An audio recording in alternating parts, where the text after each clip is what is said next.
What's up, you guys? Corey Hankerson here from Legacy Tax and Financial Planning, author of End the Tax Nightmare, Insider Secrets to Beat the IRS and Reduce Your Tax Debt. All right, so today I want to talk about those stimulus checks. Those daggone stimulus checks, man, have been probably the reason we've gotten more calls in here into the office for pretty much anything ever. Everybody wants to know about those stimulus checks and, of course, those IRS grants that are going to be coming out real soon. So today what I wanted to do was drop a real quick video. It's going to be a short video here to just sort of talk about the stimulus checks, go over some things you probably already know, and answer a couple of questions that I've been getting from clients and prospects, and maybe some things that some of you didn't already know about those stimulus checks, those Trump checks that everybody's got coming in the mail, $1,200 or whatnot. All right, so here we go. So I'm going to talk about some things that you probably already knew and some things that you probably maybe some of you didn't already know, right? So the first thing I'm getting all the time is, how much will the check be, right? How much am I going to get? So I'm reading from my notes here. We'll talk about the amount of the checks. If you're a single person, a single filer, right? So it's going to be based off of what you claimed on how you filed your 2018 or 2019 tax return, right? Everybody knows that. It's pretty basic. So if you're a single person, the amount that you're going to get, or you're a single filer, is $1,200. A $1,200 check is what you can expect coming in the mail, or by direct deposit, hopefully. If you are a married filer, married filing joint, you can expect $2,400. So a $2,400 check is what a married filing joint tax-paying couple can expect to get. Now, those children, you're going to want to hug your kids extra tight tonight, because in addition to being able to claim them as dependents on your tax return, right now for these stimulus checks, you're also going to get a one-time $500 check for each child. And, I sat down and read over the CARES Act several times, and it does not appear to be a limit on the number of children that you could have. So if you got 5 kids, that's an extra, $2,500 coming your way, in addition to the other amounts we just mentioned a moment ago. So that's the stimulus check. The other question that I get all the time, in addition to what we're going to get, is when are we going to get it, right? How soon before that money actually hits my account or arrives in the mail? Okay, so just today is April the 2nd, the Internal Revenue Service has put out guidance to tax professionals that they have already started the machinery in place to process those payments. And I'm talking about the physical machinery, because yes, they are going to print checks in some cases, as well as the electronic, the computer system that's actually going to be spitting out these checks. And they're doing that simultaneously to them actually processing the regular tax return refunds that they're doing right now anyway, because it is still tax season, right? So they're doing both of those at the same time. So props to the IRS for being able to handle that volume. So when are you going to get the money? So if you're doing direct deposit, you can expect to receive those payments in about 3 to 4 weeks, they're saying. So we're looking at sometime toward the very end of April, maybe even spilling over into early May, depending on how soon they get this thing going into full swing, right? So that's when you can expect to get the money. If you are not on direct deposit, if you're a old school paper filer, they send you a paper check. If they do send you a check, then you're talking about 3 to 4 months. So you're really talking about receiving your payment sometime in the summer, right? So you're looking at maybe June, maybe July, sometime in that ballpark, before you could actually receive a payment to receive your stimulus check. Okay. So that's when. Oh, and another thing, in terms of how much you're going to get, forgot to mention, there are what they call income phase outs, right? Income phase outs. What that means is that if you make too much money, you're going to get less money in the form of a stimulus check. And if you're really doing well financially, income wise, then you won't get a check at all. Okay. So what that means is that if you're a single filer, and last year, your adjusted gross income, not your gross income, not what the job pays you, but if your adjusted gross income is over $99,000, then it'll start to phase out for you, right? So in other words, the amount of stimulus that you get is going to be reduced by all the income you earn over $99,000. And again, that's $99,000 in adjusted gross income. Okay. Now, married filing joint, then it's going to be start to phase out over $150,000 in adjusted gross income. And again, the more money you make, the less you get back. And finally, head of household. The phase out for for you guys that are filing head of household begins at $112,500. So if your AGI is over 112.5, then you can expect to receive less than the amounts that we previously mentioned. Okay. So those are the things that a lot of people already know. Let's talk about some things that a lot of people don't know, right? Some pro tips here. Here's some things you didn't know. First question is, do you have to pay it back? Now, the verdict is out, right? I've read through the code a couple of times on do you have to pay it back. It is officially not called a stimulus check. Under the heading of direct payments, it is called an advanced refundable credit offset by your 2020 tax refund. So that language, advanced refundable credit offset by your 2020, which is next year's refund, seems to suggest that it is an advance of next year's money.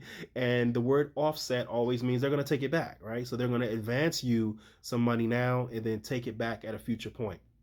However, that's what the statute says. It is unclear how the IRS will interpret it and actually apply the statute, meaning that despite the fact that, that's what the language of the CARES Act actually says, IRS sometimes has some discretion in interpreting how they're going to actually apply it, meaning what they're actually going to do in the real world. Okay. So in other words, the jury's still out on that one, whether or not you're going to have to pay it back. What I expect is that the average taxpayer probably won't pay any of it back. But if you're a really high income filer, particularly if you're someone who is subject to the income phase out rules, then you could end up paying back, potentially paying back a portion of that advanced refundable tax credit next year. Okay, is what it is. Another question I've gotten is there any way for me to opt out of the stimulus? Like if you just don't want it? The answer there is no. It does not appear to be any way at this point in time that you could opt out of the stimulus and decide, hey, I don't want that $1,200 or $2,400 check. I don't want it. Nope. At this point, there's not a way to do that right now. Another question I've gotten, what if you're an expat? For those of you that don't know, an expat is an American citizen who's currently living or working abroad, right? So if that's the case, you're an American citizen, but you work for a country that has you overseas in London or Paris or something to that effect, then yes, you will still get the stimulus check provided you meet all of the other requirements, which we'll talk about in just a moment. Another question I got a couple of times yesterday is, what if you're a college student, right? What about a college student? Do they still get a stimulus check? In this case, it appears based on the language of the code that the answer is yes. If you are a college student over 17 years old who has earned income and has filed a return for 2018 or 19 and is not a dependent on someone else's tax return, then the answer there is yes, you can get a stimulus check. Let me run through that again. If you're a college student over the age of 17 who has earned income and you of course, you have a social, you have earned income, you filed a return for 2018 or 2019, and you're not a dependent on someone else's tax return, then yes, that student can get a stimulus check. All right, flip over here.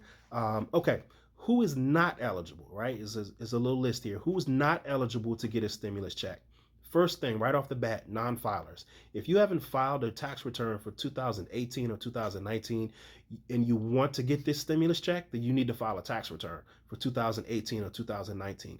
Even if you don't think you owe any tax liability for those years, you still want to go ahead and file a tax return for 2018 and 2019. Let me say this. Originally, it was said that you want to go ahead and file a simplified or a zero return. IRS then quickly came back and said, no, there's no need to go ahead and do that. What would I say? I say file a zero or simplified return. Why? Because it's better safe than sorry, right? You don't want to, just as quickly as they change the guidance from file the zero return to don't file the zero return, they can turn around and change the guidance again to, oh yeah, you need to file the zero return. And now time has gone by and you've missed your opportunity to get that stimulus check early in the ball game, right? So I would say if you haven't filed, file the return. Who else doesn't get the stimulus? Folks that are over the income threshold. We just talked about a couple moments ago, how you have to be under certain income levels in order to get the check. If you make too much money, you're not going to get it. Who else? If you don't have a social security number, if you don't have a social, one that is a social security number that makes you eligible for employment, then you won't get a stimulus check. Dependence on someone else's return. We just mentioned that earlier. If you are a dependent on someone else's return, whether you are a child or an adult, you won't get a stimulus check. Estates and trusts. If you're, I know this won't apply to very many people, but estates and trusts are not eligible for the stimulus. If you owe back child support, if you're in arrears on your child support obligations, you won't get a stimulus check. In fact, what will happen is the stimulus check will be offset to help cover that child support arrearage. Now, here's a surprise for me, right? I had to reach out to a couple of my colleagues. Shouts out to them in the description below for helping me research this issue. If you owe back taxes, the question has been posed several times today by some of my clients. If I owe back taxes, will I get a stimulus? The answer appears to be yes. The code actually says that this stimulus payment will not be offset by back tax obligations. And I'm going to post a link to that section of the code in the description below. And again, shout out to my colleagues for helping me figure that out. Next section here is, do I need to run out and file a tax return? The answer there is maybe, right? If you fall into one of those categories, like if you're a non-filer, for example, you haven't filed 2018 and 2019, then yes, you should consider, you should file a tax return if you haven't filed, right, for 2018 and 19. If you want to get the stimulus, you should do it. And honestly, even if the stimulus is not your motivation, you should probably file a tax return, right? Moving right along. Another question I've gotten, I'll put these two together. What if my address has changed or my bank account information has changed since my last tax return filing? It's a good question. So if your address has changed, you can file an IRS form 8822. Link to that form in the description below. If your bank account has changed, you need to file an IRS form 8888. Link to that form in the description below.